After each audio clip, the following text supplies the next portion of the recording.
Welcome, ladies and gentlemen. I'm Adam Green. This is No More News. Thank you all for joining me today, Tuesday, May 13th, 2025. Got a first-time guest on the show, big-time guest. He is Archaix, Jason over at Archaix on YouTube. He's got a big YouTube channel getting into ancient history. He's a book collector. We've had some interactions online exposing Christianity. I've been aware of him for a few years, and it was good to finally get in contact with him and have him on so we could have a discussion. What's up, Jason? Thanks for being here. Man, appreciate you having me. It was a learning curve. I'm glad for this experience because I now know that there's something I can do with other podcasters. I had no idea I could simulcast. This is awesome. Yes, and Jason is simulcasting on some of his platforms as well. So that's cool. I appreciate that. Hello to his audience. I'm Adam. Hello, I'm Adam. No More News.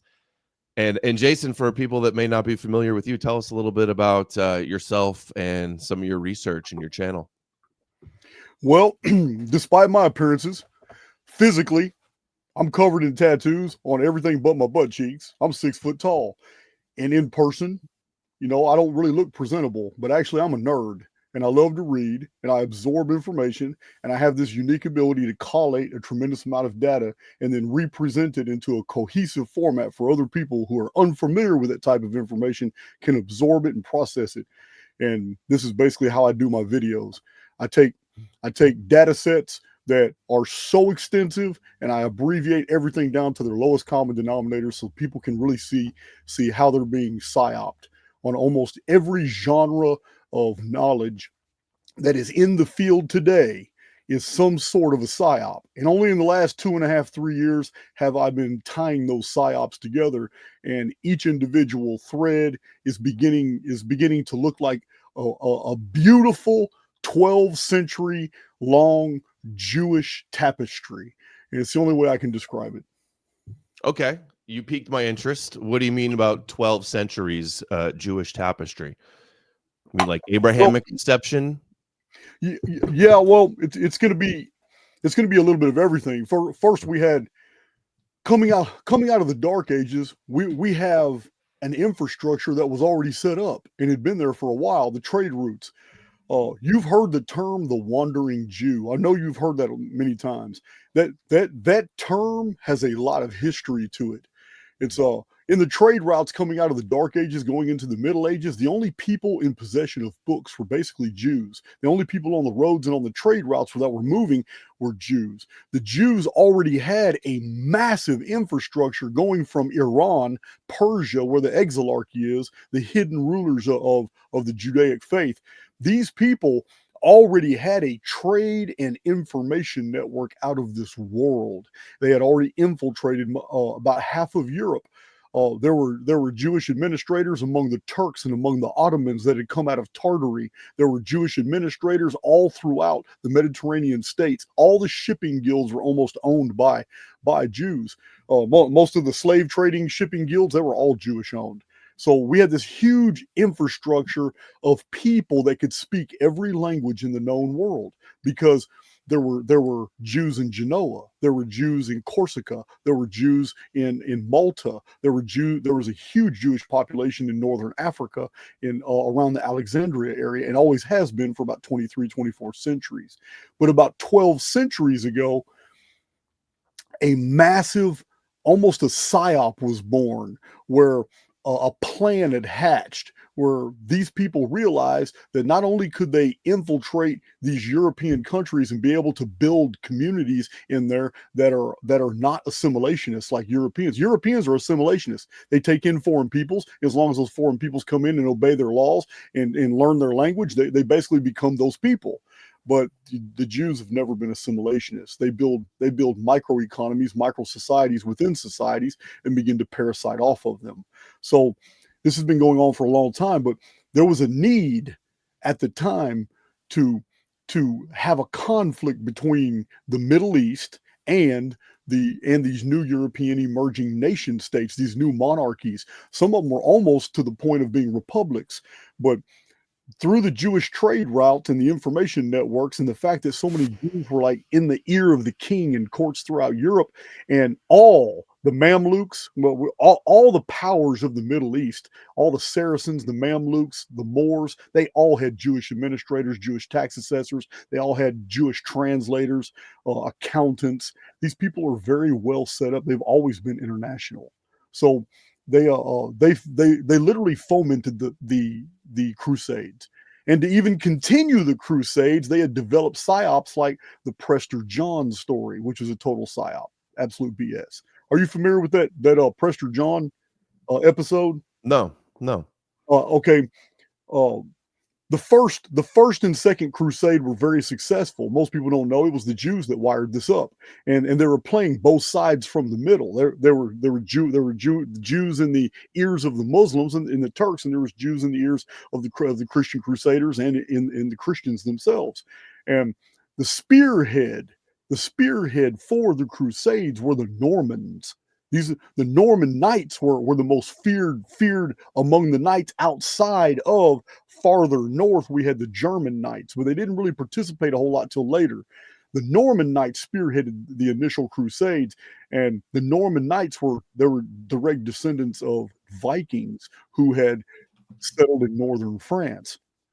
This ties in with the Shroud of Turin, in the origin of the Shroud of Turin as being the shroud of a Norman knight. And I've done a video showing an exegetical analysis on all the texts of the 11th, 12th, and 13th century that talked about the shroud. And they knew it was the shroud of a knight. It was the church that later on turned it into the shroud of Jesus. And it wasn't. It was the shroud of a decorated knight whose body had been taken back to be buried in France during the Crusades. So all this is in my video on the Turin deal, but this is the same time period, and we have this massive war for Jerusalem being fomented, and the Christians are wired up, but it was a land grab. It wasn't really to get Jerusalem, and the Jews never really wanted anybody to liberate Jerusalem because they needed Jerusalem to be either occupied by Muslims or either occupied by Christians to the Jewish power structure that was run from Iran called the Exilarchy. They didn't care.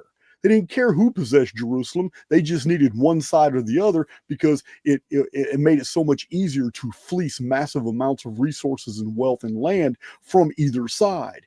In the case of Europe, all these knights and all these, a knight took his retainers. The retainers had household guards, household staff. When a knight went to war, hundreds, sometimes thousands of people were in his train. So this massive population of people moved with the few people that were actually doing the fighting.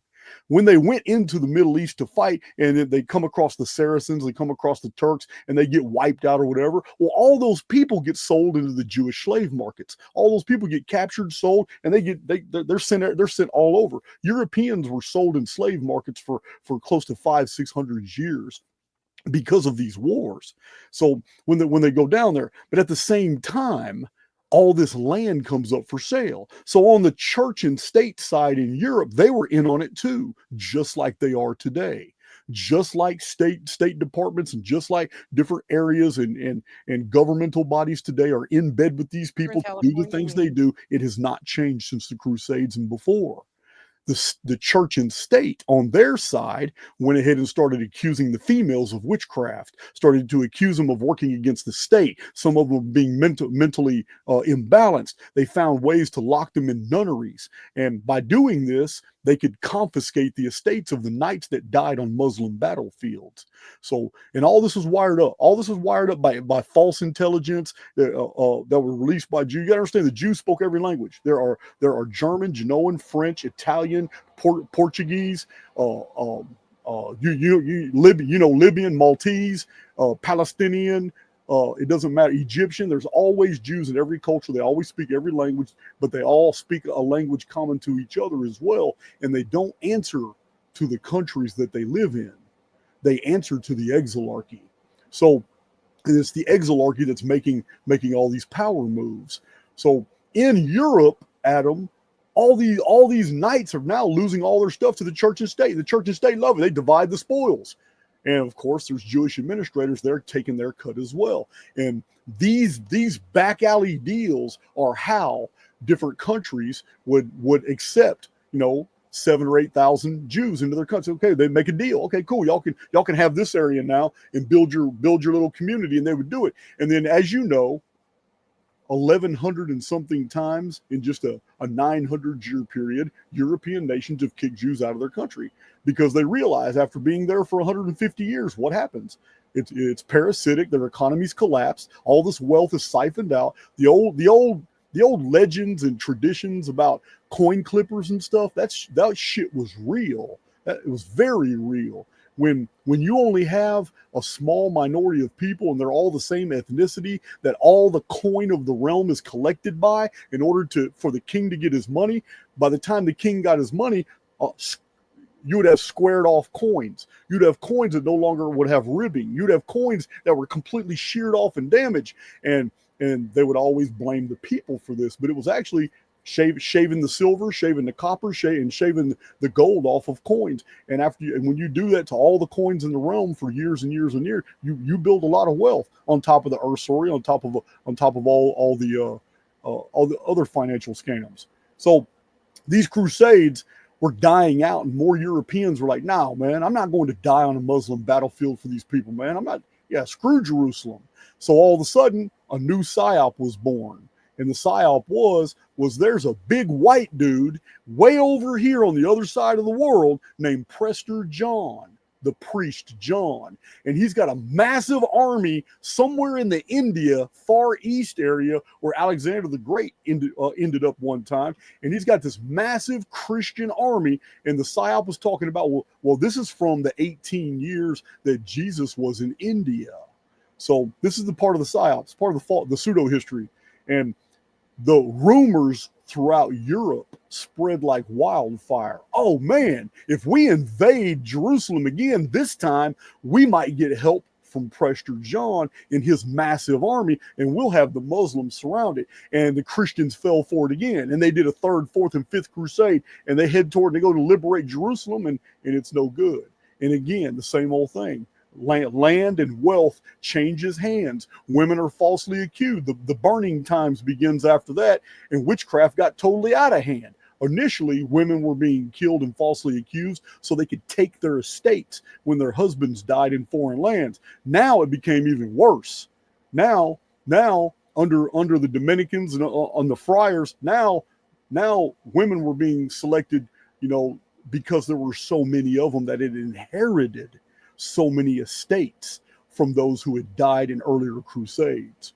So yeah, this is I talk a lot about this on Archaix TV. This is the subject matter of videos on Archaix TV. I do talk on YouTube about a lot of Jewish psyops and a lot of not just Jewish psyops, but psyops period, like the oracles of ancient Greece and how they perform that. But yeah, this is all of this stuff. You're going to be so surprised when you chronologically look at all this data and how it all lines up. How the printing press was invented by Hoster of Karlum, but Gutenberg got the credit for it and did a deal with a bunch of Jews. And for the first 80 years of the printing press, nothing but Bibles and Talmuds were published. It's a massive amount. They flooded Europe with Torahs, Talmuds, and Bibles in the first 80 years of the printing press. Then in the 1500s, they began slowly releasing other books, taking other books, but they selected which books they were going to allow to be printing. So the biggest loss of knowledge and literature that we've ever suffered was because of the printing press and the selection process. Because of the type of materials that were used for bookbinding in the 10th, 11th, 12th, and 13th century, those books would not have survived being eaten by worms or decayed from humidity over a period of 3 to 4 centuries. I know this as a fact because I have shelves full of books right here from the 16 and 1700s, and they're in very bad condition. They have worms. Yeah, they're very bad condition. Worms. That's interesting. I thought about like the printing press. Like for the long time, the church, a lot of the followers of the church just would listen to what their priest said, or they would learn the story from the stained glass windows. Like they were illiterate. There wasn't a bunch of books. They didn't know the books. But then that is interesting too, like to think about Gutenberg's printing press and then that they were printing the Bible first and foremost, and that was like Protestant Reformation time as well, and Martin Luther. But that should be a red flag that, like, okay, this new form of communication, Gutenberg, and then they're pumping the Bible out to everybody. Nothing suspicious there, right? And then you'll hear Christians today say, like, there's nothing they hate more than Jesus. Well, it's like, do Jews hate Gutenberg and the printing press? I don't think that lines up. Also, you mentioned Judaism anti-assimilationist. That is inherently built into Judaism. Jews that don't follow Judaism maybe don't follow it and they assimilate, but that is true. And the merchants and the court Jews and the church giving a monopoly to Jews over money lending and usury, and the Silk Road and all that. Very interesting stuff. Let's back it up even further. I want to hear your take on, like, the creation of the Torah in Judaism and the Bible as a psyop. Like, just what's your take on the Bible? We have contending priesthoods in Babylon in the 9th, 8th, and 7th centuries BC. And these priesthoods that operated different temples in Babylon, they were highly competitive for the attention of the people. There was never a standard Babylonian religion. There were several variations, like denominations of an ancient Near Eastern religion. And you could go from Babylon to Assyria and basically find the same setup, the same temples, the same gods, just with slightly vary. The cognates would change, the root words would change. It would be the same deity. So it's very similar to Greek and Roman deities. The Romans seem to be copies with just slight modifications of the older Greek gods. Well, the same thing with ancient Babylon and their priesthoods. But we have a order of priests called the Edamu. It's Edimmu. This order of priests were particularly vilified by the people, and they had lost out, and the people ran them out of Babylon. This might have been the early 7th or late 8th century BC, and the Edamu moved on and went to the area of Palestine. And in the Palestine area, they set up shop, and they had already had all this information from the ancient libraries of Babylon. They had access to the Kutar-Lagamor tablets. They had access from which Genesis 14 was written. They had access to the Aral Epos. They had access to the Enum Elish of ancient Babylon, the creation epic in 7 different stages from the ruins and blood of the dragon Tiamat, which reads just like 1st and 2nd chapters of Genesis. They had access to the Atrahasis epic and the Epic of Gilgamesh, which told about the flood and the flood survivor. They had all these traditions that they had, and from this great vast body of literature that was available in the temple libraries of Babylon, they had basically the rudiments of the book of Genesis already in their possession. And this is when Genesis was initially compiled, somewhere in that area, until it was a body of material around the 4th or 5th century BC.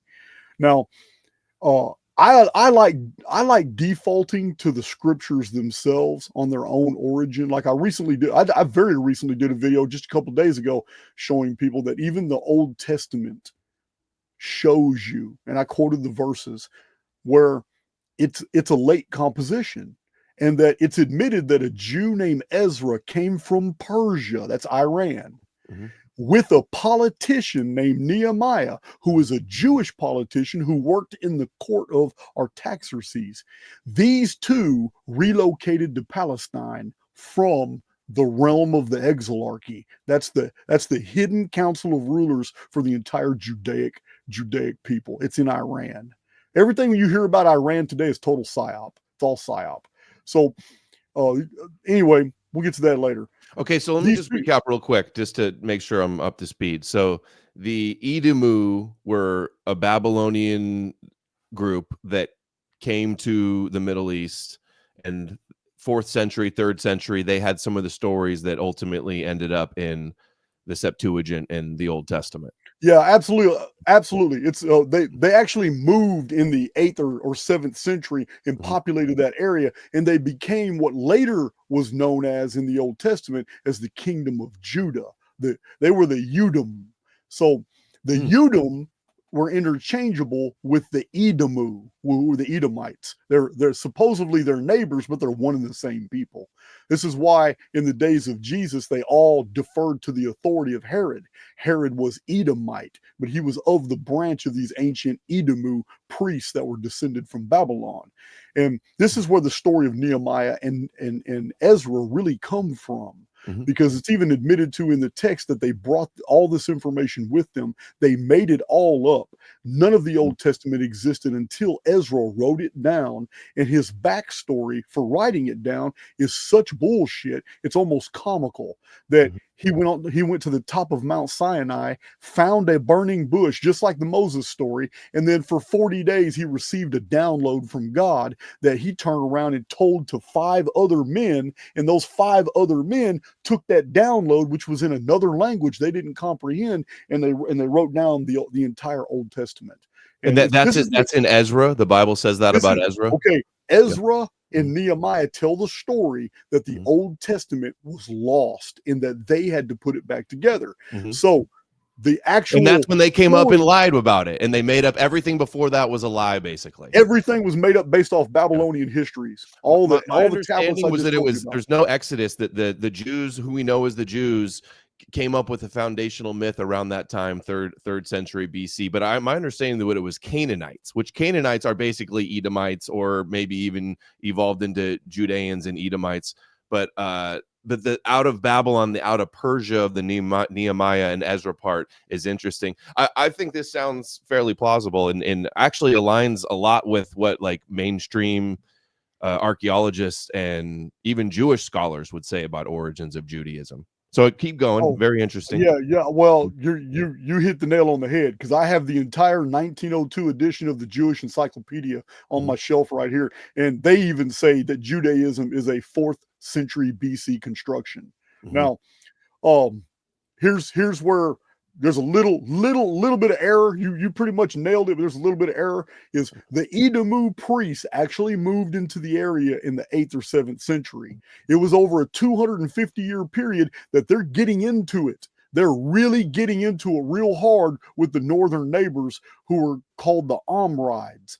In the Old Testament, these are the Israelites. And a lot of people make the mistake of thinking that Israelites were Jewish or that Jews were Israelites. And I want to correct that, because even the Old Testament, I can even tell you the exact verse if you want it, actually shows that the first time Jews are mentioned in the Old Testament, it's in a war against the nations of Israel. It's a huge war between them. It's a border war. And the Israelites did not like these people. They're always trying to impose their religion on them.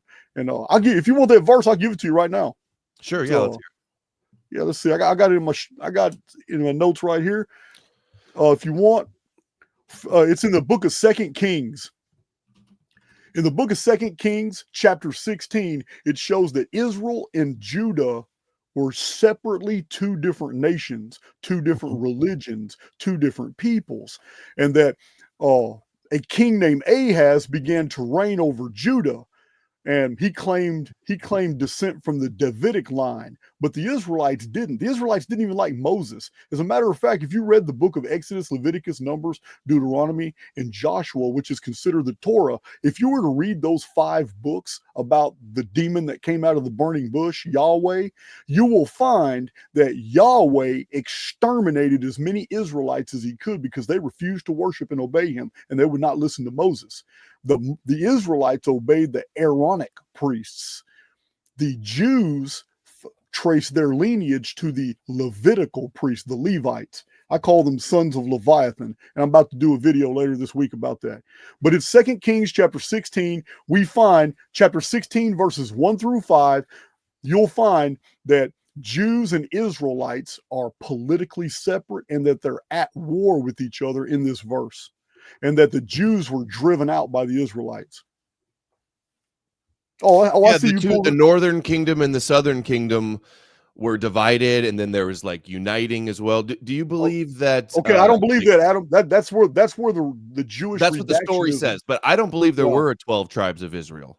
I don't think so either. I don't think so either. Yeah, that's all Jewish redactionism. That's Mhm. basically what I show on my Archaix TV and some of my YouTube videos, Adam, is that when you're dealing with the Old Testament, you are dealing with a skeletal structure of events like a cataclysm, Nephilim, giants, Babylon, Egypt, Assyria, Elam, Amorites, Sargon the First. You're a skeletal structure of basic history that was accepted by all the nations of the Near East. Then you have a people who stole the regnal lists, the books of poetry, all the libraries of a people that lived right next to them who had all these annals, but they were carried into captivity into Israel, to Assyria. The fact that Israel was carried into captivity into Assyria is a known historical fact because the Assyrian horse lists and the Limu lists actually mention the Israelite families that were taken in, and then they were dispersed all over Assyria. But this left their cities empty. So you had the Edom, the people descended from the Edomu, now called Edomites or called the people of Judah. These people moved in, took their books, and they took all these books of the prophecies, Isaiah, Ezekiel, Jeremiah, all these books, and they rewrote them and changed them to favor Jerusalem. But the original writings, according to the cuneiform of Rashamra, the Ugaritic tablets of Syria, the Phoenician records, all these texts from all these cuneiform tablets that have been found in that area, the holy city to all those nations was Bethel and Kadesh. These are the holy cities that everybody revered, traveled to. There were temples where you could do all that stuff. But when the Jews came in and they stole all these annals and records and rewrote all these books, they inserted themselves into a history for which they did not belong. They invented a Moses and Exodus epos to put themselves there before all these other peoples. Every bit it was a lie. All of it is just political posturing through literature. And when they had done this, they demonized the very people they hated, which were the Phoenicians of the north, the Syrians, the Syro-Phoenicians, and the people of Lebanon. That's who the Amrides were.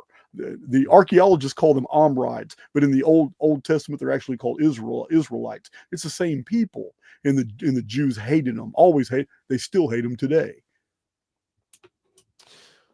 Very interesting. So how about like your thoughts on the origins of the New Testament and Jesus? You think Jesus is a mythical figure? Who were the first Christians? Why was Christianity created? What are your thoughts on that? You know what? I'm gonna keep a straight face. But you're asking me to believe that a man walked on water when we can't do it today. You're asking me to believe that it's important spiritually for me to know that Jesus went to a party and turned water into wine.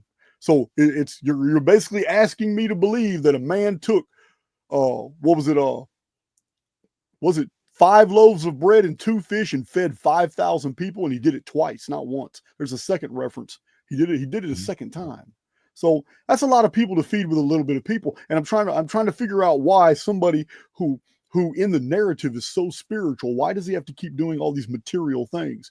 And in a book that says that miracles are only for the unbelieving and miracles are only to be done, it's an evil sign. There's nothing holy about it. So why did he do so many of them? You're asking me to believe that Jesus was born of a virgin, that he raised Lazarus from the dead after 4 days, that Jesus was in a tomb for 3 days. $10 drive. Richard Elliott Friedman also makes the case that the J source favors Moses and hates Aaron, and the P source favors Aaron and hates Moses. Hold on, could you hear that? Yeah. Oh, okay, I wasn't sure if you'd be able to hear that if I wasn't sharing the screen. Sorry about that. Yeah, man. So I want to turn that off and play them at the end. The power chats. Please do send in the power chats. I missed what he said on that one. I don't think you guys could see it all, but it gave you a chuckle. What did he say here? Dr. Richard Elliott Friedman also makes the case that the J source favors Moses and hates Aaron, and the P source favors Aaron and hates Moses. Yep. So this man ascended into heaven in front of a whole bunch of witnesses. I'm going somewhere with this. So all of a sudden there pop up extensive genealogies. Nobody in the world has genealogies like Jews do. They got genealogies that mention hundreds of people. They can trace it going all the way back to these fake people. So The so we're told, that the concept of hellfire as eternal punishment is introduced by Jesus, who is promoting a religion of love. This is the claim that the Gospels were written by eyewitnesses. Adam, that's not true. You know that the 4 Gospels were not written by eyewitnesses at all. I go into detail on my channel about this. 2 of the men weren't even alive when Jesus was alive. 2 of the people who wrote 2 of the 4 Gospels weren't even alive. So, and the names attributed, the authors attributed to the Gospels weren't the original names associated. They're not even disciples. Yeah, exactly. Not eyewitnesses. And the earliest books of the New Testament written by Paul, who never knew an earthly Jesus, also. Like, absolutely. It should be over first after of all, that. Oh, all the oldest sources, the guy didn't even know a guy and doesn't speak of any biographical details. Doesn't mention any of the miracles that Jesus supports. In fact, he says that he goes, the Jews demand signs. So why didn't he talk about all the signs that Jesus did if he did signs? So yeah, well, it's critical. This is why there's apologetics. Apologetics is the damage control of the church. They can't get around the fact that Clement of Rome, the first Christian writer, Clement of Rome, a man who knew Paul and lived in the 1st century. He lived in the 1st century, but he makes no mention of Jesus's miracles, no mention of the resurrection. There's nothing in the gospel story. The virgin birth, the sun darkening is mentioned by Clement of Rome. It's like he didn't know any of that even happened. He was a prolific writer. And Justin Martyr too, the earliest Christian father. He's not just apostolic like Clement of Rome. He's the earliest Christian father, Justin Martyr. He said, our Lord's miracles are preserved by tradition alone, but the miracles of Apollonius of Tyana are more numerous, and they have actually manifested in provable facts. This is a church historian literally telling you that Jesus's miracles are only the subject of tradition. But we know Apollonius of Tyana's miracles are absolutely real. Justin Martyr said that. The earliest Christian father actually cast doubt that any miracles were even done by Jesus. That's crazy. You don't hear the church. You don't ever hear the church talking about that. Yeah, right. In Richard Carrier's book, Justin Martyr, I believe it's Justin Martyr, he gives a nativity story about Jesus, and it's completely different from the nativity story of Matthew. Really? And Mark doesn't even have the nativity story. And in Paul's letters and the epistles, all the non-canonical books of the New Testament don't mention the virgin birth of Jesus either. And then Clement of Rome, also Carrier talks about this in his book. You're right. He only knows of a Jesus from Scripture. Same thing as Paul and the author of Hebrews and 1st and 2nd Peter. They only know of a Jesus from revelation in Scripture. That's right. That's right. So you mentioned Paul. Paul didn't know any miracles. This man wrote 50% of the New Testament. He does not cite a single miracle done by Jesus. No earthquake, sun darkening. It's almost as if he didn't know that there was a historical Jesus. To him, it was about Christ and Christ crucified, which is a religious sentiment, not a historical sentiment. Paul's epistles, written earlier than the Gospels, they focus more on theological issues, man. He's not even worried about any type of historicity. He's not worried about trying to establish anything as a chronological or historical fact. And neither is anybody else in the letters. So it's not like there's, what did Jesus say? Yeah. All it's like everybody knows that there's no historical Jesus. And Paul literally says that, like, the only way he knows about Jesus, all he knows is Christ crucified. He nailed that.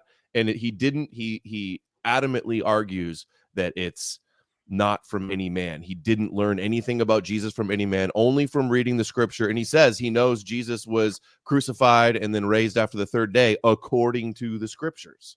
There you go. That's, you know what? I don't even have that one in my notes, and I got a lot of notes, Adam.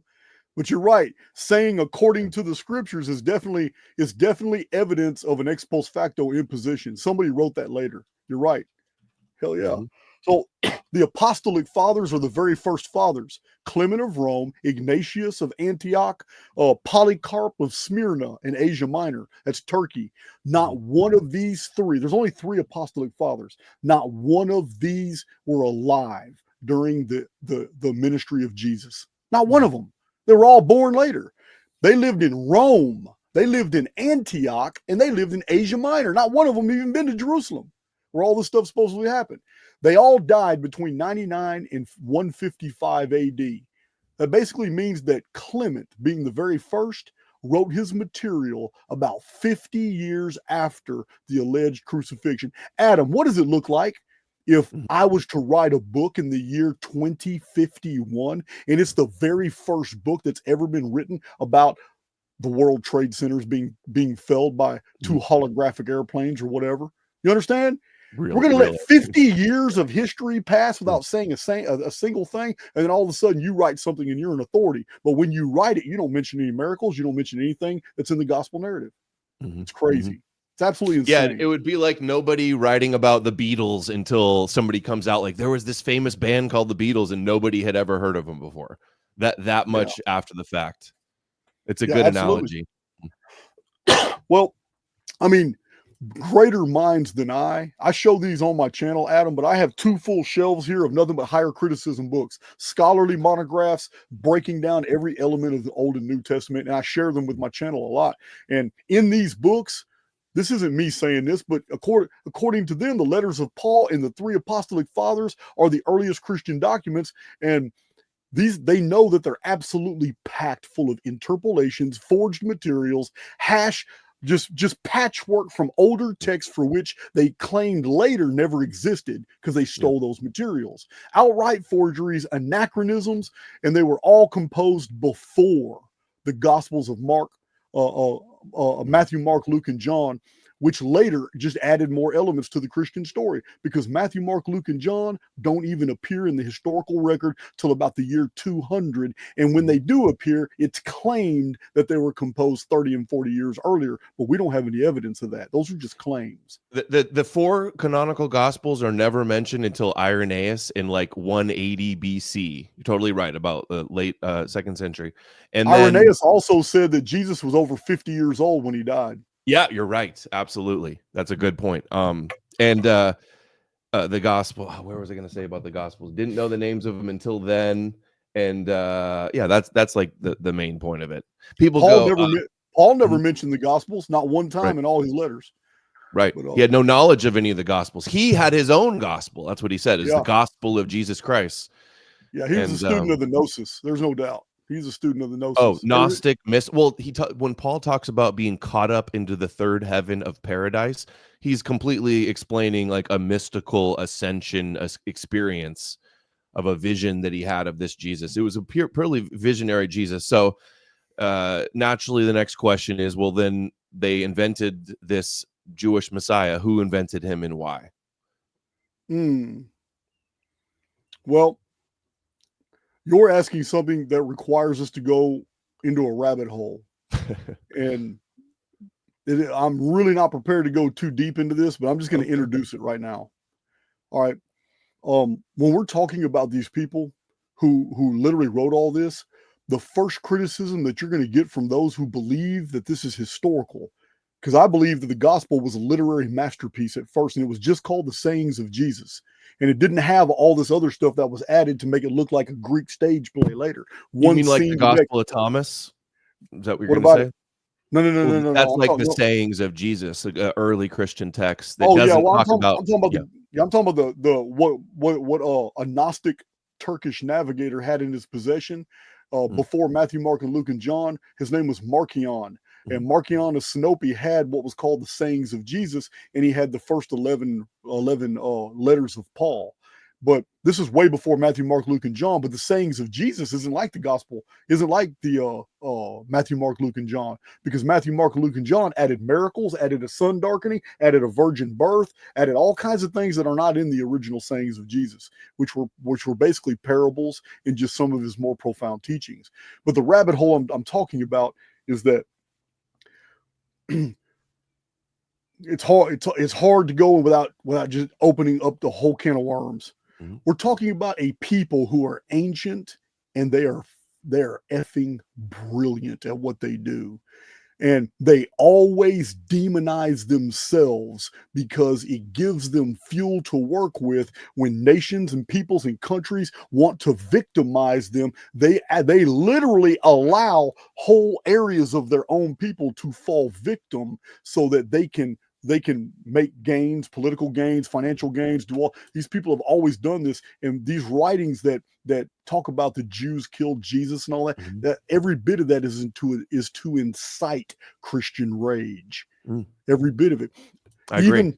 Even and inevitably it creates like a controlled opposition group within Judaism, blaming the one group for rejecting. That's why they allow us to talk on social media. Absolutely. Just talking about all the dark deeds of the Jews actually furthers and perpetuates what they do.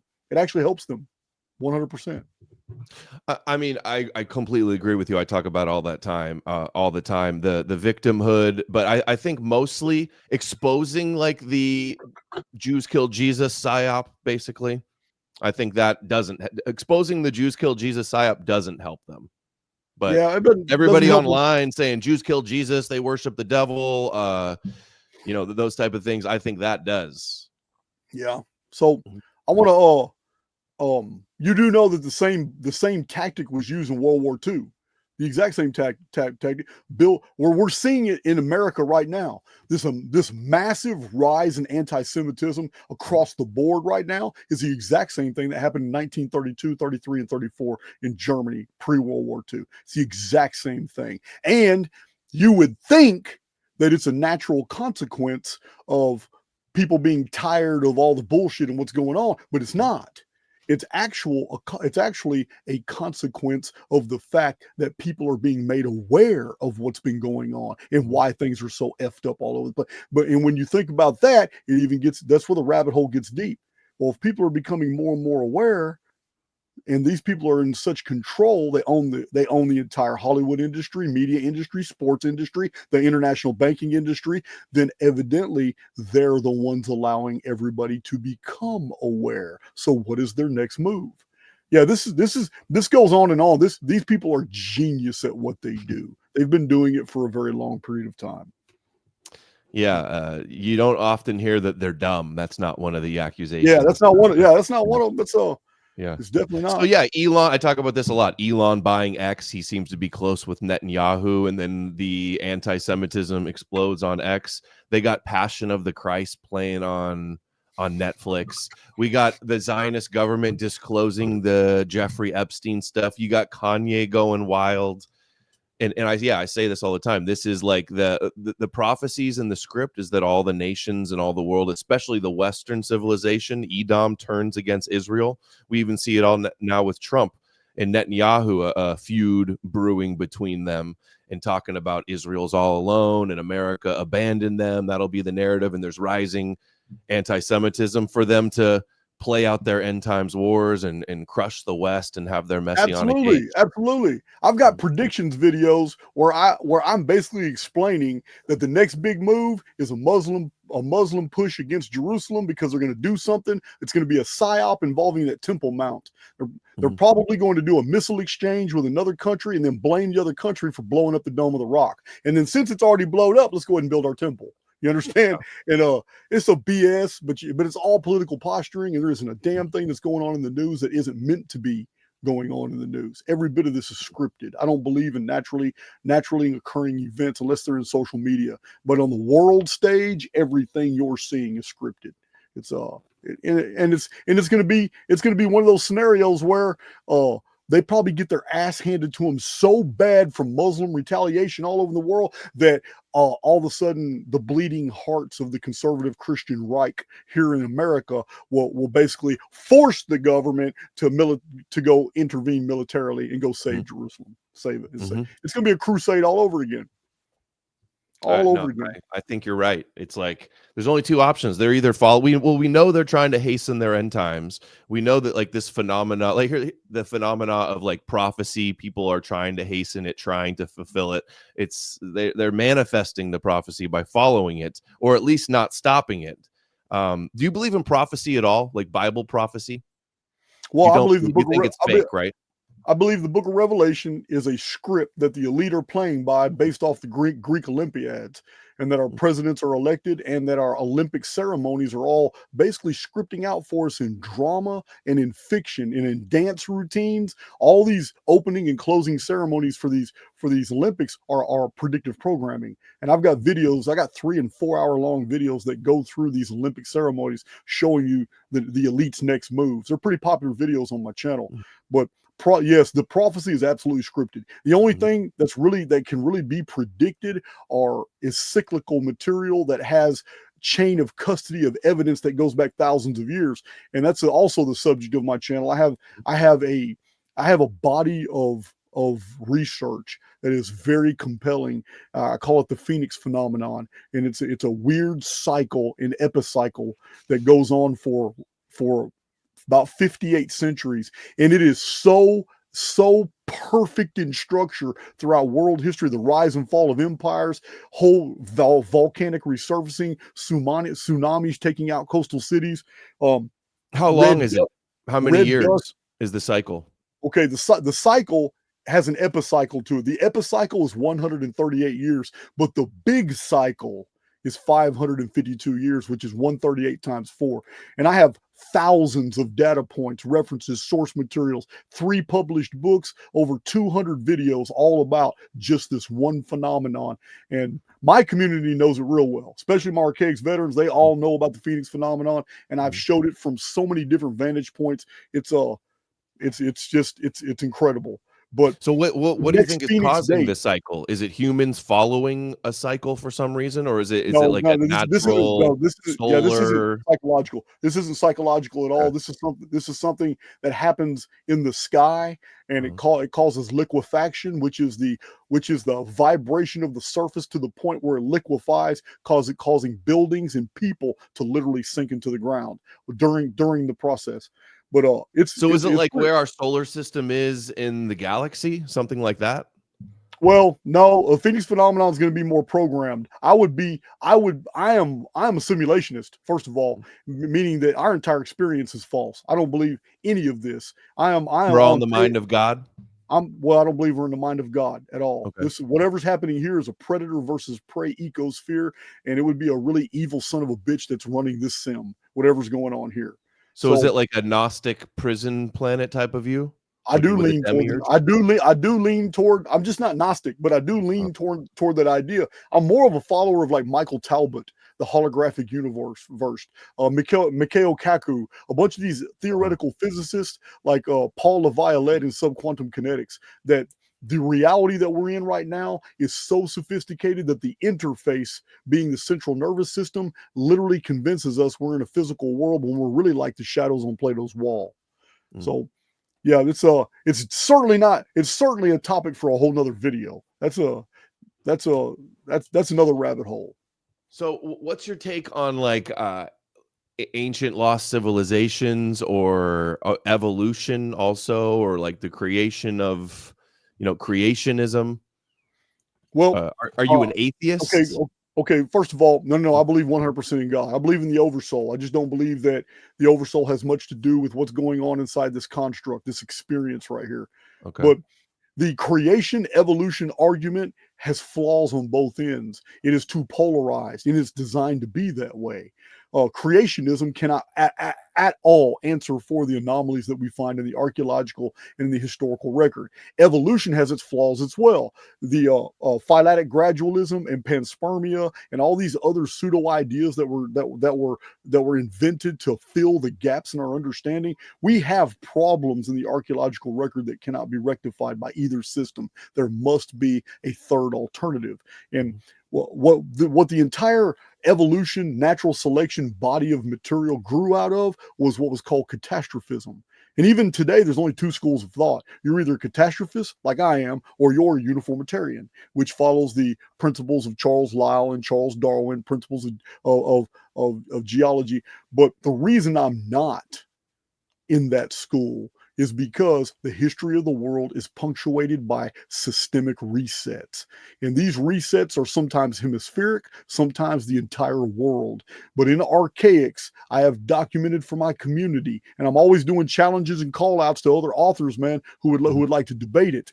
But we have the actual dates and records supported by archaeology, science, and ancient chronographers for times when our world was almost completely laid waste, and red mud, red rain, and red dust just blanketed our world, covered whole cities, covered ships out in the ocean to where all hands on deck had to spend the whole day getting this red material from the sky off their ship before they capsized. We have the documented evidence. What's the red material? I was thinking, I thought you were going to say like asteroid hits and then clouds cover the earth. And this is something from the sky, and it's called in our predecessors associated it to a great red dragon that appeared in the sky, variously called, my own ancestors would have called him Fenrir or Fenris. And what are your ancestors?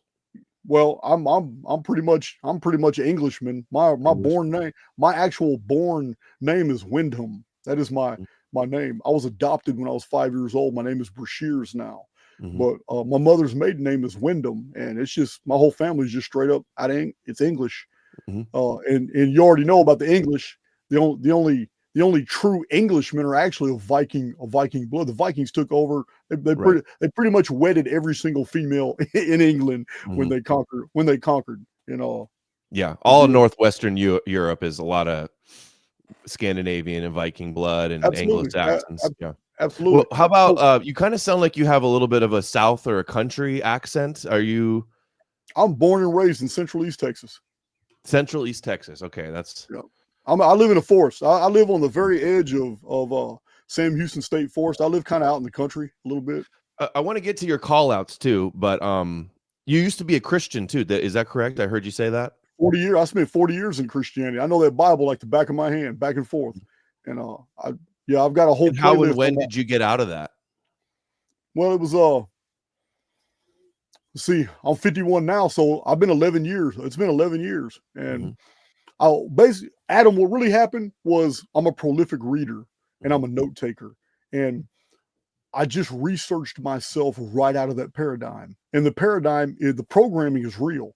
When you're raised in a Southern Baptist family, I'm going to tell you now, the programming is real. It's hard to get away from that. And for about a 7th, 8th month time, I went into a real dark place when I finally realized that by virtue of all my research, all the notes I've taken, everything, the world is far bigger than the Bible. And by the time I was 40, I was already very well read, but I had compartmentalized everything that I had come into contact with, because if information countered my faith, I'd shelf it. Doesn't mean I forgot it. I just put it to the side. But after a while, what I had shelved and put to the side was bigger than anything that I had ever found in the Bible. And it just collapsed my whole belief system. And like I said, I went for about 7 months. I went to that dark place where I thought there was no God. So I'm not an atheist. There's too many things in the human experience that don't make sense to me outside the context that we are moored to source, that there is something spiritual about us, and that there is some type of interface between souls here that is spiritual and that cannot be defined by just the visceral things of the animal kingdom. So to define God, I'm never going to do. I don't even do it on my channel. I don't even answer those questions. I try to avoid first principles questions because it's just theoretical. We're not going to get anywhere. It's just opinions. But my take is I'm an agnostic. I was raised Christian as well. But anybody trying to tell me what God says or what God wants is just people trying to control you. That's kind of my view on it. Yeah, I 100%. So, you mentioned the call outs. I see you've been calling out Billy Carson. What is I'm done with him. He's such a clown. I'm done with him. I'm about to talk about him. I was just curious what your issue was, what you thought he was wrong about. Okay. I'm gonna introduce you to this one right now. This is my next guy right here. But hold on, I didn't see that. Do that again. Did you hold something up? This is Paul Wallace. Okay. Paul Wallace right here. The Eden conspiracy. Okay. So the reason I'm focused on him right now is because he is intelligent. He is well written. He is articulate. I'm not calling Billy Carson out is like someone who is of collegiate level picking on a third grader. So I'm going to leave Billy Carson alone because he's really a joke. But Yeah, it's So you're with critical Billy of the Carter. Eden conspiracy in that book. That's what you're saying. Come again? You're being critical. You're calling that guy out next, the Eden conspiracy guy. Yeah. Well, this guy, he's very articulate. He knows his material. He knows his Bible back and forth. He's actually made some fantastic connections in here concerning the Judaic corruption, Jewish scribes falsifying texts and all that. But where he errs is he makes these unusual leaps that this is somehow evidence that Yahweh is an ancient alien. And I'm not buying that shit. I'm not buying anything in the ancient aliens genre of material. I'm ready to debate every single one of them because Do you believe in aliens at all? Absolutely not. No. Me neither. I do think that there's life elsewhere in the universe, but not that it's traveled here. That's my view. Yeah, our world is very complex, and we may not be the only ones here. And there's always alternative explanations for UFO activity. And there are even researchers who show that some of these UFOs act like biological entities that inhabit the air, and they have been filmed to act with intelligence, but they're not occupied. Something that can move that fast and something that can go opaque and then turn into different sizes. There's nobody inside those things. So yeah, there's always. You said things in the air like spirits and demons. Okay, I don't want to see that now. That's a frame of reference I'm not willing to borrow. Because what I'm talking about. What would you call them? What I'm talking about is we can call them plasma-based entities. I mean, they could be members of the animal kingdom for which we haven't identified yet, but they've been documented. William Corliss is documented, Charles Ford is documented, and today the books of Trevor James Constable shows photographs of them because he developed an ultraviolet lens where he can take pictures of them, and he sees these blob plasma-like things that they even know when you're watching them. And sometimes they'll even put on a show, or if too many people gather and are looking in that area of the sky, they can affect clouds, they can affect weather. They have been documented so extensively, I can no longer dismiss them. Documented in what way? In books and in photographs. I mean, but couldn't people really easily manipulate photographs, or just there's like anomalies when you do photography? Oh, I mean, we can always dismiss anything. That's I'm taking the research at face value because men have spent their entire lives and careers just studying the phenomena. There's some pretty good books out about it, but still, I'm not going to make the leap that anything that's unknown that we see in the sky is automatically an ancient alien, some type of extraterrestrial species. I'm not going to make that leap. I'm still on board with Fermi's paradox. Fermi's paradox still holds true today, which is we seem to be very much alone. Because with that many stars out there in the sky, according to the astrophysical model that we have accepted to be true today, then there should have been thousands of extraterrestrial species and worlds out there that would have been far more developed than us, and they would have already come here. They would have already had derelict ships here. You should be able to go out into Sahara and see an alien ship that's the 25,000 years old that fell apart and is just sitting half sunk in the desert. Nowhere in our world do we find contact with any type of alien shit. What we find are technologically advanced humans in the past. We don't find aliens. We don't find anything like it. Oh, Fermi paradox. There it is. The discrepancy between the lack of conclusive evidence of advanced ET life and the apparently high likelihood of its existence. Hey, I'd never heard of that before, but that's basically what I think. Yeah, that's the Fermi paradox. Okay. So what did you had mentioned something that I can't remember. Well, I wanted to ask you about flat Earth too. We see flat Earth stuff exploding online. What's your take on that? I believe flat Earth initially started as an intelligence op. It's we haven't talked about this, but it is my opinion that many new concepts that are introduced into social media that suddenly from guys that have no names, you never heard from them before, and all of a sudden they're very well financed. They get their subs go up skyrocket fast. They have absolutely no history. You don't know who they are. They're faceless, and their channels are exploding. And this is unusual to me. I started my channel in 2019, but I started my channel after 15 years of having 7 or 8 books published. I now have 13 books published. I've been in publishing since 2006 with an academic. Can you give us some of those titles? Sorry to interrupt. I'm just curious in some of the titles of the books. Absolutely, absolutely. Just a second, but I'm gonna give you those to you right now. Mhm. To follow that train of thought, Sorry, it I seems interrupted. to me that there's a lot of very well-financed weird theories that just get thrown out there. One of them, I believe, was the Tartaria research. Well, another Mhm. one was the flat Earth research. It's flat Earth has some very compelling arguments. I'm not a flat earther, but I am a simulationist. I believe we're living some type of construct. But to answer your question, this my very first published book was called Lost Scriptures of Giza. And what I had done is gone through all the literature that I could find from the last 500 years, and I put together a book about the Great Pyramid. And my publisher accepted it because he had never seen any of these source materials and didn't even know a lot of these sources existed. And my book is pretty, it's all in fine print. So it's pretty big, but it's called Lost Scriptures of Giza. It's on Amazon. It's sold all over the world now. And Lost Scriptures of Giza was my debut book, and I just laid it out that ancient Egyptians never built this structure, and that every other pyramid in the world is literally an attempt to replicate what was done by a pre-cataclysm civilization.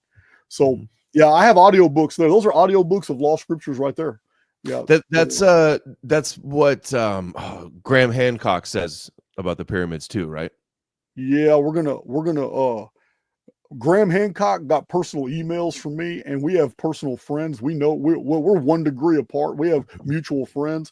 Uh, I've been calling that man out to debate because he's not a chronologist. He may be a theoretical historian, but I even doubt the integrity of his historical What do research. you want to debate him on?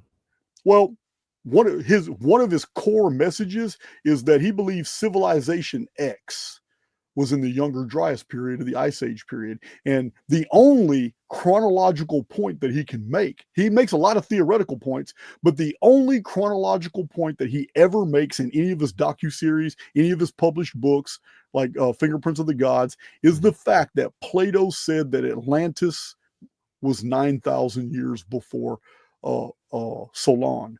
And I want to debate him on that, and he knows that because I have published the data sets to the public for free. And anybody, all my Archaix veterans in the chat will tell you they've seen those videos over and over.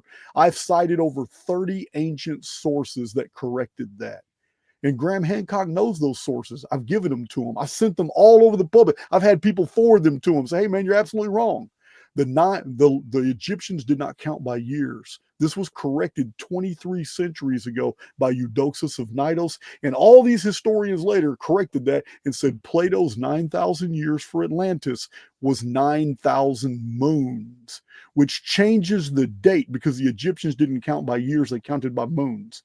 So when Solon was told that, it changes the date to where in Plato it's supposed to be, because the Atlantis story is said, the whole Atlantis war is against Athens. And any historian worth his metal will automatically know that Athens was settled in the 13th century BC. And there's no way the Atlanteans could have went to war against Athens in the Younger Dryas period, because that's the Ice Age. And there weren't even any Greeks back then. And the whole connection by Graham Hancock is so stupid. That's why he keeps running from that debate. He knows he's wrong. He's just not going to rewrite his books. So Atlantis is real, and it's not as old as Plato said it was. Okay, I don't know what your version of Atlantis is, so I can't say that it's real. I don't have one. I don't have a version, basically. Okay. Well, we have ancient Egyptian steels. We have massive pieces of art. We have Hittite references, Mycenaean references, and we have the ancient great Greek testimonies, the chronographers, that the Atlanteans came in and invaded, and they collapsed the Hittite Empire in the 13th century BC. They took over Malta. They took over Knossos. They took over northern Egypt. Some of them stayed and became the Philistines and the Phoenicians in the Palestine area. This is the 13th century BC. Ancient Egyptians called them the Sea Peoples Federation. And many historians have linked the story of Plato's Atlantis to the invasion of the Sea Peoples. What Plato and Solon actually heard was the Egyptians telling them that under their calendrical system, the priests of Sais, using a lunar calendar, literally told them in the 13th century the armies of Atlantis which was the coastal cities of the Atlantic, came into the Mediterranean through the Straits of Gibraltar, the Pillars of Hercules, that tipped between Africa and Spain, and they came in, and 5 fleets went to 5 different destinations, and only the Egyptians beat them. The sea peoples won everywhere else. This is the background story to the fall of Troy as well. The Trojan War. Every bit of this fits in perfectly at the exact same time.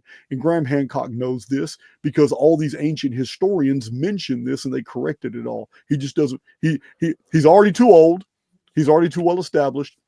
He's already made millions off all these books that said that. The man is not going to debate me because he would have to undo all that bullshit.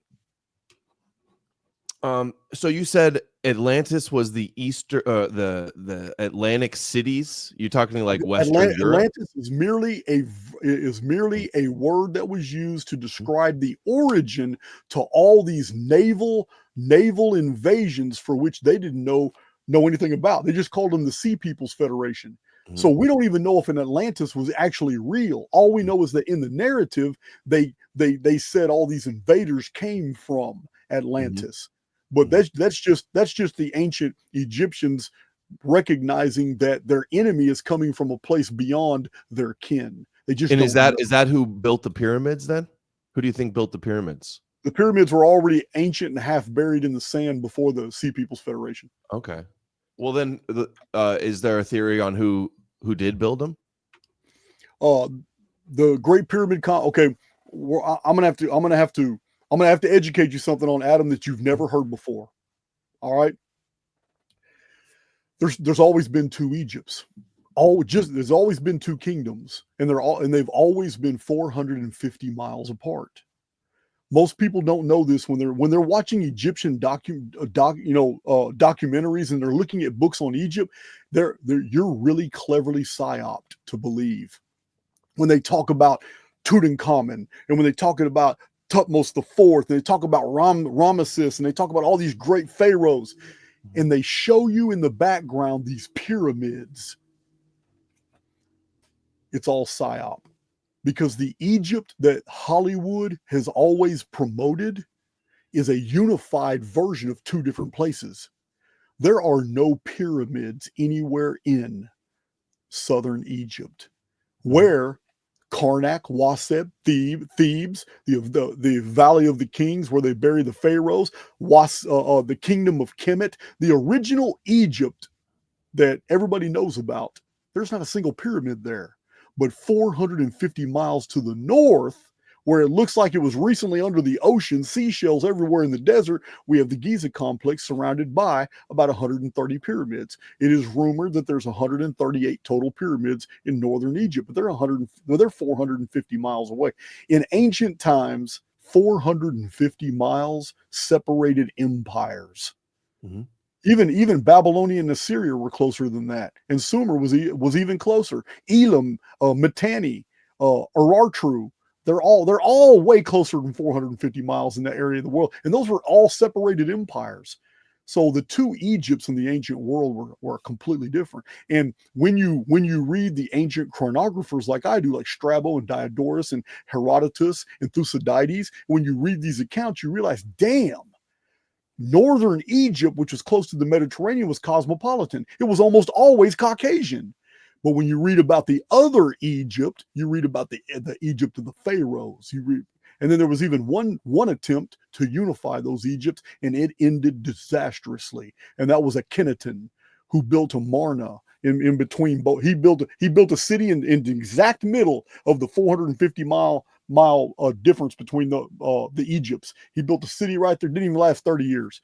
But this when we're talking about Egypt and Egyptian origins, you have to understand we are discussing 2 different cultures. Period. They had different priesthoods, they had different ethnicities, everything was different about them. But your Hollywood version, Jewish controlled historical narrative always groups them together. All your Egyptian books, everything you see on TV, everything throws those pyramids on everything Egyptian. The Bible doesn't mention the pyramids. The Bible doesn't mention the pyramids at all. No. That's interesting. So Still, though, the question was, who do you think built the pyramids? So you It would have been explained that there was the Egyptians that were pyramid. to the south, and the pyramids are older than the Egyptian empires.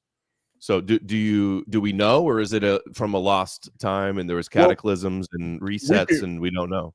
we can make a good deduction. The very fact that there are no verifiable references in cuneiform, there's no verifiable references in hieratic, demotic, and hieroglyphic. There's nothing about the Great Pyramid complex, about the Sphinx and anything. Then that means they were built during a pre-literate time. But even that is untrue. What I mean is that it had to have been a systemic reset between the time that they were built and the time all these nations came up later. Because by the time they had literacy, they just totally didn't omit it. Why? Because they weren't responsible for building them. No Egyptian hieroglyphics have ever been found at the Giza complex. And I know that there's some people who would like to say, Jason, you're wrong. Howard Weiss in 1837 found the cartouche of Khufu in there. But I'm going to tell them that's only because these Jewish publishers have released that because they want you to believe that the Egyptians had something to do with the Great Pyramids. But this 454-foot high structure of solid masonry, 203 levels high, didn't have a single carving, inscription, or any of it, or it would have been seen by all these ancient people who have studied the Great Pyramid. But even more so, hold on, I'm a little confused. Can I interrupt? I'm confused. Yeah. You said that there's no hieroglyphics on the Giza pyramids? Absolutely not. None. Absolutely you mean there not. wasn't in ancient times, or there's none today? Because I thought they were covered in hieroglyphics. No, they're not covered at all. You won't never find any photographs of any Egyptian hieroglyphics on the outside of the pyramids, but you will find a forgery on the inside of the pyramid. I don't even know if they show it to the public anymore because even the forgery had a mistake. And in 1838, Humphreys Brewer, who was there with Howard Weiss, told the truth. He said that we were being recalled back to England because we hadn't discovered anything of value in our excavations in 1837. So Colonel Howard Weiss was not going to go back to London defeated. So him and I'm amazed. I can't believe I didn't know this. him and Humphreys Brewer. Oh, this is you can even Google this material. Dude, Hollywood has brainwashed me. I thought they were covered in hieroglyphics. Absolutely not. Absolutely not. I got thousands of pictures of the Great Pyramids. There's not a single. Oh, no, hold on. I want to clarify something for you. First of all, Humphrey Brewers admitted that he and Howard Weiss they just painted some Egyptian hieroglyphs in there in the Davidson relieving chambers, hidden away so they could be able to say that, oh, we discovered these. Later on, it was all proven to be forgery, but you're not going to be told that by the public. It's in specialist literature, like I have. All these books on ancient Egypt and the pyramids talk about the forgery. They know it's a forgery. The cartouche is wrong. But Graham Hancock and Andrew Collins and Robert Bovell and Robert Schoch, they all run with this fantasy version of history. Every one of them do. I debate every single one of these men. It's all crap research they got. So, am I the only one, guys, that thought that the Giza pyramids were covered in hieroglyphics? I just chat GPT'd it, and Jason's completely right. No hieroglyphics, only the one by Howard Weiss that was a forgery. Yeah, it's a forgery. So I will say this. That too is also true and false. Now, anciently, there was no writings. But in recent times, at the very top of the Great Pyramid, for the last 1,000 years or so, people who have climbed up there have chiseled their names in, or chiseled messages, or Joni loves Chachi, whatever. People have done that, and we've seen drone footage, but that's in Greek, Latin, Turkish, Portuguese, Genoan. It's in all different languages up there. Some of them are English. Well, matter of fact, about the latest news about the scientific study showing like tubes deep below the pyramids? Do you think that's bunk? Yeah, I think it's total bullshit. Absolute bull. Listen, you're going to get any truth in this world. It's going to come from small fries. It's going to be coming from the alt media. You're not if the big media, mainstream media puts anything out, it's all bullshit. If the same people are bullshitting us in the news, telling us what's going on and why it's going on. And then all of a sudden they talk about archaeological things and all. Yeah, it's all bullshit. They're just trying to stay relevant. They know that alt media like you and I are being paid more closer attention to by serious people than all the people that they've befuddled. They know this. So they're trying to stay relevant. And this is why when you get on your phone and you get on a feed, they're always throwing these new archaeological deals. Oh, new archaeological discovery changes how the whole timeline on North American ethnology, or new archaeological discovery. They found a wooden duck decoy in a peat bog in England. This changes everything. I was just so stupid. But you get this continual feed from mainstream media because they're struggling to remain relevant. Let's do a couple of these super chats, and then we'll try to close it out here. There's a few questions that we have here for you. Let me try to get this turned back on here. Hopefully they'll just autoplay. Usually takes a second. Interesting. I'm literally so shocked. My whole life I thought I've never like investigated Egypt a lot, but I'm shocked there's no hieroglyphics. Prime sent $5. Never forget the so-called birthright of the Jews was invented through deception as Jacob deceived Esau to gain the inheritance. Uh-oh. Hold on. All right. Flanders always spazzes out. It's pretty good though. $10. I remember a few streams back you said your back hurt from carrying the kid. I'll DM a cure on X, and yes, you guessed it. It involves pumping iron. I've had back problems for a long time. Played basketball. The Ghost of Eldon sent $5 on Rumble. How does Archaix feel about astrology? Did you hear that one? Yeah, I told you I'm a let me skip it. Sent $5. I'll skip that and play it in a second. Go ahead. Astrology thoughts. So our worldview is very different. I said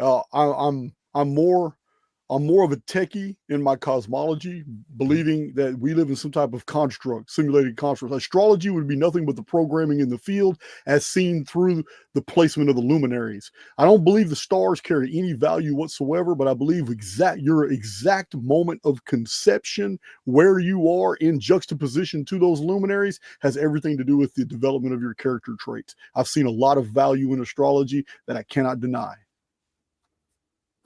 Okay. And let's see this last one here. Let's see. Zornder Edom. Hopefully this will play. There we go. Zornder Edom sent $5. Appreciate the guest. Some of what I'm hearing sounds a little woo-woo, but I'd be happy to have some Texas brisket with him. So alien life is real, man. I don't believe in alien life unless we're alien life. And I think you mentioned panspermia, that we came here from life evolved on another planet and came here on a spore or something.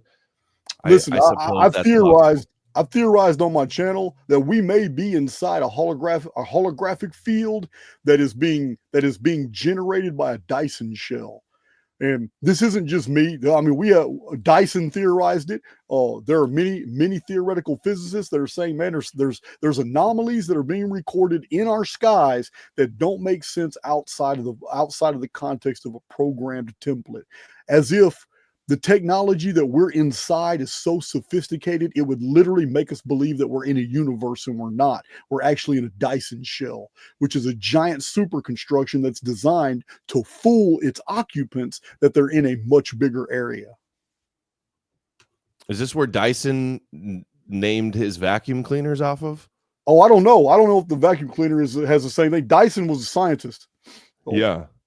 But the Dyson I haven't shell, heard of this Dyson. The Dyson shell concept puts you in the center of a sphere. It puts you in. You're not living on the sphere. You're in the center of a sphere, and all phenomena is projected outwardly, but it's folding back in like a torus field to make you believe that the universe and the cosmos and the Milky Way is far more, is out there, but it's actually layers and layers of holographic programming that create parallax, and that we're actually isolated here. And that the conditions for life here are just entirely too perfect, such as the ability to take a deep breath in a jungle isn't a mystery, because every single plant in there is taking all of the poisons out of the air and transmuting them to oxygen that you breathe. But how come you can take a deep breath in the middle of the Chinese Taklamakan Desert, 3,000 miles away from the nearest plant, and get the exact same amount of oxygen? So there's a lot of these paradoxes that these theoretical physicists are coming up with that kind of show that, man, you know what, we might be in some type of really unusually very sophisticated computerized existence. And it doesn't mean that there isn't a real universe out there. It means that we're not in it. We're in a containment field. So this is where I go in Archaics a lot. Interesting. I'm curious also, have you ever talked about like psychedelic drugs you've read about in history? Or I have guests on my channel that are into entheogens and in peyote and all that. I do not indulge. I even drink alcohol to a very limited extent. I have a panic in me, Adam. I kind of panic when I start losing my mental moorings, and if I feel a buzz coming on, and it's just something in me. I just can't. I don't do drugs. I can barely drink alcohol. But I will tell you this: since you asked, I do have a video somewhere in my archives. I don't know, about Jesus, Lord of the Mushrooms, because I have an old book right here on the shelf. I have a very old book about the 5th, 6th, and 7th century AD, all throughout Europe. Jesus was depicted on all the church and the stained glass on statues as the Lord of the Mushrooms. I think it was Jan Irvin made a documentary about the book by the Dead Sea Scroll guy. Guys, help me out with his name. I'm sure you know it. The Mushroom and the Cross, I think it was called. Allegro, right? I thought you were going to mention Allegro's book about Jesus being a mushroom. I don't think I agree with him, but I do think that a lot of the ancients and religions could be rooted in psychedelic drugs. Yeah, right. I don't know if that's the guy. I got so many damn books. Marco. No, this is by James. This is by James Arthur. The Sacred Mushroom and the Cross by John M. Allegro. That's where I thought you were going with that. No, that's not the one. This one is from the 1800s, and it's by a dude named James Arthur. It shows Jesus in the mushrooms right there on the front. Yeah. No, I remember in the documentary there was lots of photos like that. It made a compelling case that there was some type of mushroom cult going on. Maybe they were mixing mushrooms into the Eucharist and hallucinating or something. Are you familiar with this Greek guy, Ammon Hillman? He talks a lot about ancient Greek drug cults and stuff. Yeah, he's very compelling. I've listened to 2 of his presentations. He's kind of standoffish. I mean, he turns people. His delivery turns people off, but he's actually a genius. He's actually very good at what he does. He's breaking down, and there's just no arguing against it when you see him break down the original Greek. It's just I mean, I'm not a Greek classicist, so there's no way that I would ever be able to counter anything he's saying. The closest thing I have is like Spiros Zodhiades edition of the Hebrew Greek lexicons. I can go through the lexicons and concordances, but I'm not a classicist. I can't decipher that like he does. So because I'm not seeing anybody, no takers out there, because that's the litmus test for me. The litmus test for me is if you're putting out material that's verifiable and you can back up your material and you have extensive bibliographies and you know your shit, then most people are never going to try and debate you. And this is exactly what I see with Ammon Hillman. I see him making these claims, and I don't see anybody coming to the table trying to say, hey man, you're full of shit and this is why. I'm not seeing it. Well, on the ancient cultish drug use claims, I think he's definitely onto something. But on the Jesus being a secret pedophile with a boy in the woods, I think that's pure symbolic fiction in the Gospels, and I don't think that's the right approach to that information at all. Jesus is a mythical construct, not a secret pedophile. But I do think that there was, the ancient Greeks and drug use cults and stuff. I do think that I like his work on that. Yeah, I didn't know about that part, but I know about his almost everything is an interpretation of drug use on his stuff. Yeah, and I think there's something there. It's not hard to believe that ancients were taking drugs and having spiritual experiences, and that was contributing to their religions. Yeah, it's you know what, there's so many different variations of Jesus, but you do know that they don't even appear till like the 3rd, 4th, 5th century AD.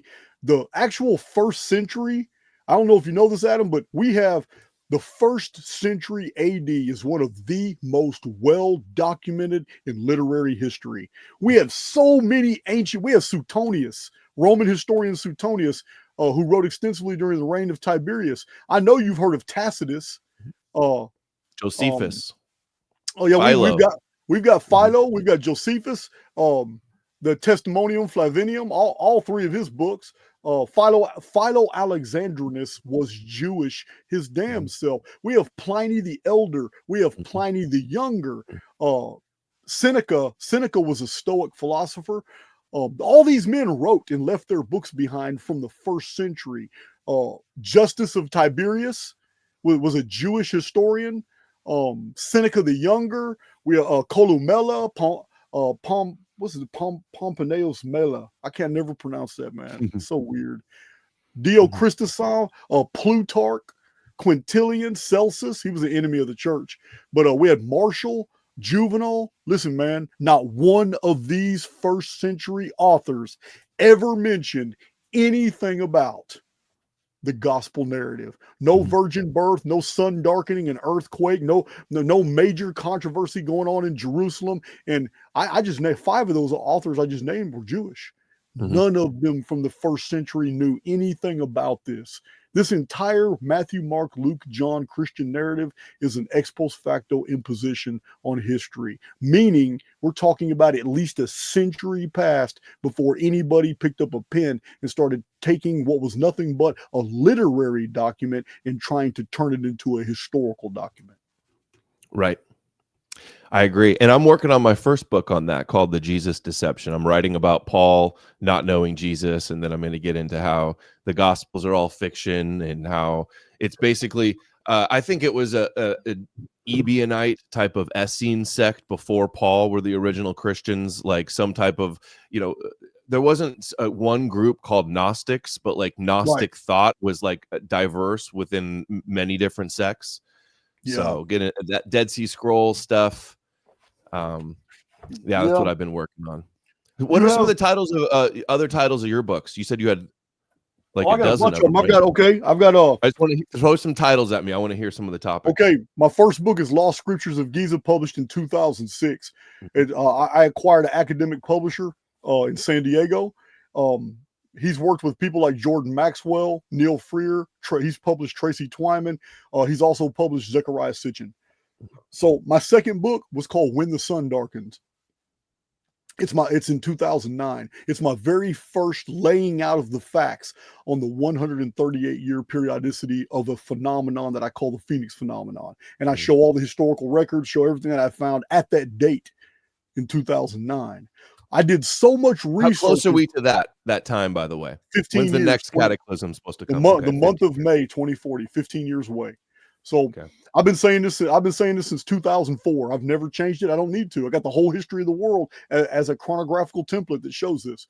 So anyway, my third published book was Anunnaki Homeworld, where I corrected the mistakes of Zechariah Sitchin and Billy Carson on the Shar dating, and I showed that these regnal lists and these kings and cities did not survive hundreds of thousands of years, and that it's a chronological misunderstanding on the word Shar and what it really meant, and it abbreviates everything down to a 1200-year period, because all the Sumerian, Akkadian, and Babylonian, Assyrian texts talking about the pre-flood world are always talking about these reigns and the reign of the 7 kings, a 10-king dynasty, the cities of Shuruppak and Bad Tabira and Larak and Sippar, and these ancient pre-flood cities lasted for 432,000 shars. And Billy Carson, Zechariah Sitchin, and a whole host of other people have always tried to say, well, this is evidence of ancient aliens because these cities lasted for 500,000 years. These kings ruled for 48,000 years, and it's all bullshit.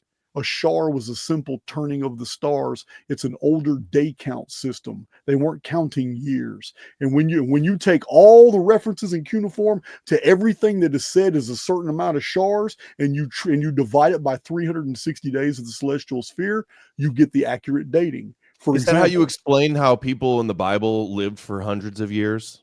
Absolutely, because thing. some of those scribes were using the Egyptian lunar reckoning, so you get men that live 900 years, and in other times, they're using the old Vulcan system, which was the day count system. This is how 432,000 years of the ancient alien theorists actually just becomes 12 centuries. It's just 1,200 years. So anyway, I wrote a whole book correcting all these mistakes in the ancient aliens deal and showing that these are all chronological errors. And if these men would have just read the chronologists of 2,000 years ago, if they would have just read Strabo and Diodorus and Plutarch, if they would have just read Herodotus instead of just jumping onto Eric von Daniken's theories and stuff, they would have known this. So that's my third book. My fourth published book is another Phoenix phenomenon book, because I did so much research that I had a tremendous amount of more data. So my fourth book was Nostradamus and the Planets of Apocalypse. That was published in 2013.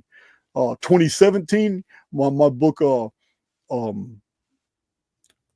Shocking Secrets of Antiquity. It's 427 pages. It's a pretty big book, but it's Shocking Secrets of Antiquity is ancient race wars in the Bronze Age and the two cataclysms that buried history. So that's my fifth book. My sixth book was Return of the Fallen Ones, which is a history of the world according to all the cuneiform texts that we have known. Everything that is translated, it says how the pre-flood world, which is the pre-cataclysm world, when the Great Pyramids were built. Every text every tradition and legend that I was able to collate, and then I'll put the history of the world together according to all these sources. That's my fifth or sixth book. Awaken the Immortal Within is my own personal philosophy book. It is the only book that I have ever written that does not have a massive bibliography, because all my data is source backed. It's a book of philosophy, personal philosophy. Can you give us a little bit of that? I know I told you we're going over time, but I'm curious. You piqued my interest. Your personal philosophy. Can you give us a summary of that? Or is that a whole nother video? No, well, I mean, I could talk for hours about it, but I'm going to sum it up for you right now, and I'm going to sum it.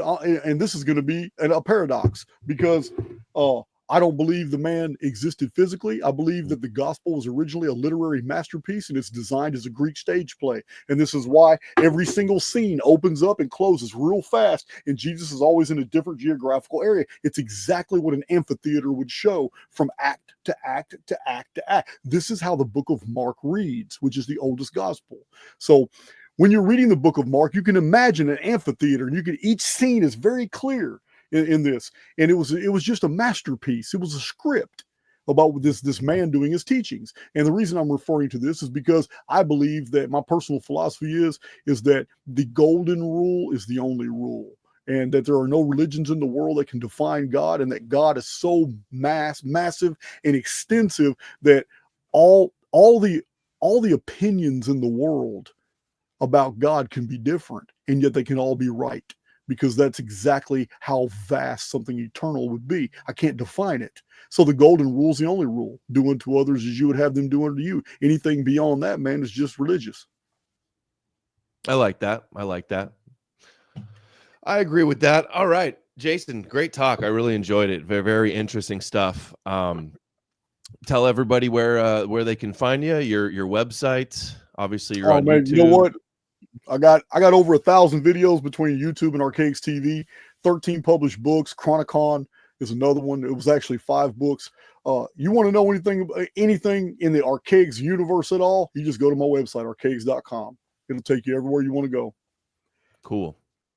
All right. Well, that was a lot of fun. I enjoyed the talk. It's good for me to take a break of my normal, only topics that I cover. So it's good to chat with you, Jason. I'm glad we did it. And thank you, everybody, for watching. Thank you for the support. Thanks for streaming on your channel as well.